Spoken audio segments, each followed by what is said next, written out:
Pada sesi bedah petikan cerpen pada hari ini juga saya menerima soalan daripada Felicia.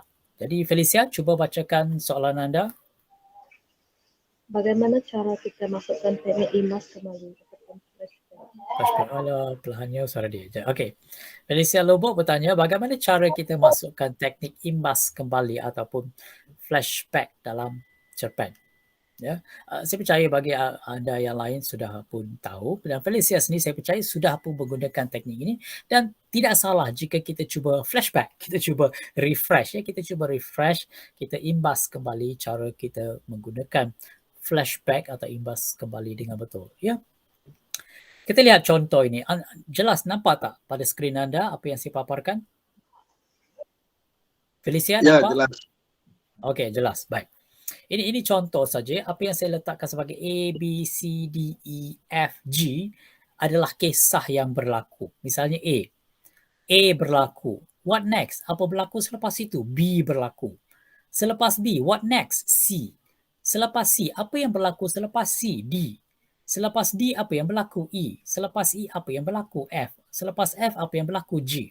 Jadi ini adalah urutan yang kronologi. Seperti dalam hidup kita. Kita tidak tiba-tiba pergi ke masa lalu. Hidup kita berjalan secara kronologi A, B, C, D, E, F, G. Pengalaman kita, kisah kita berlaku dalam kronologi seperti ini. Itulah realiti.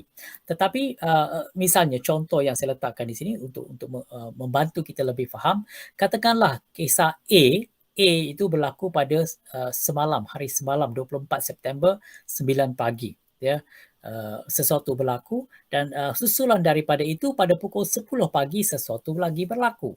Dan susulan daripada itu pada 6 petang semalam satu lagi peristiwa berlaku.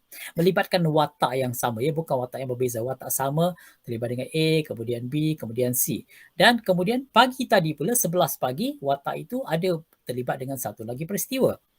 Pukul 11.30 pagi sesuatu lagi berlaku. Ada urutannya, semuanya ada berkaitan. One by one, ya, satu demi satu berlaku. Kemudian selepas 11.30 tadi, 11.45 satu lagi perkara berlaku dan akhirnya pada pukul 11.55 pagi tadi, satu lagi perkara berlaku. Semua ini ada berlaku dalam bentuk urutan, ya, kronologi. A, B, C, D, E, F, G. Kalau kita perhatikan, jarak masanya adalah berbeza. 9 pagi, 10 pagi, 1 jam.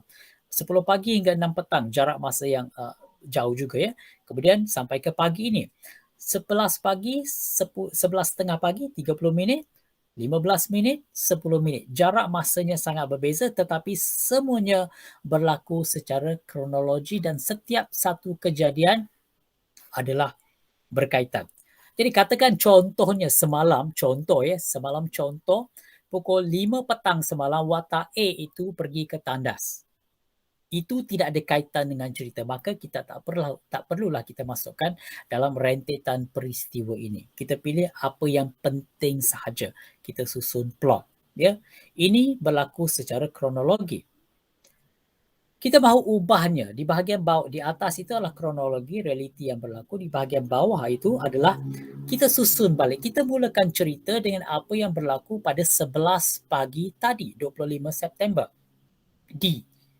Perkara D berlaku. Selepas insiden D, apa yang berlaku selepas insiden D? E berlaku. Ya, insiden E berlaku.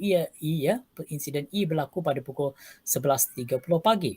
Dan di waktu itu kita berfikir, apa yang menyebabkan perkara itu berlaku?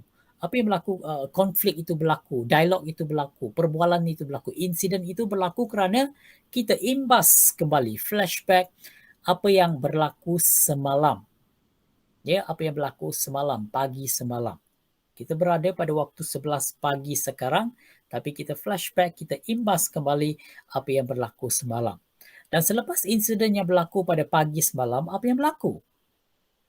Pukul 11 pagi semalam, insiden F berlaku, ya.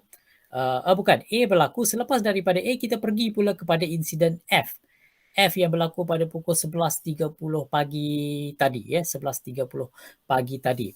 Dan apa yang menyebabkan kejadian itu?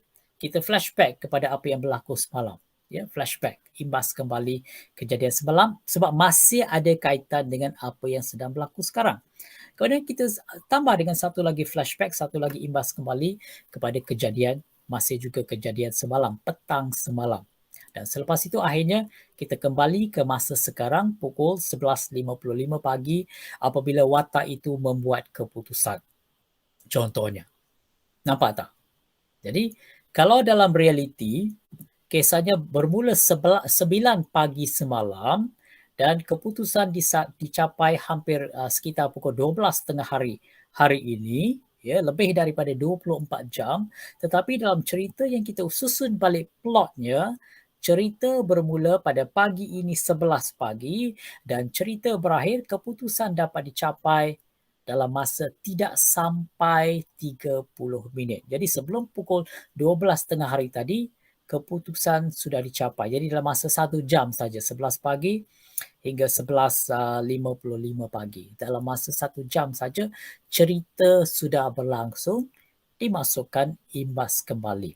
Imbas kembali yang kita masukkan tadi ada kaitan dan ia amat menggerakkan cerita. Dinyatakan di sini, imbas kembali itu perlu ada peranan dalam menggerakkan cerita.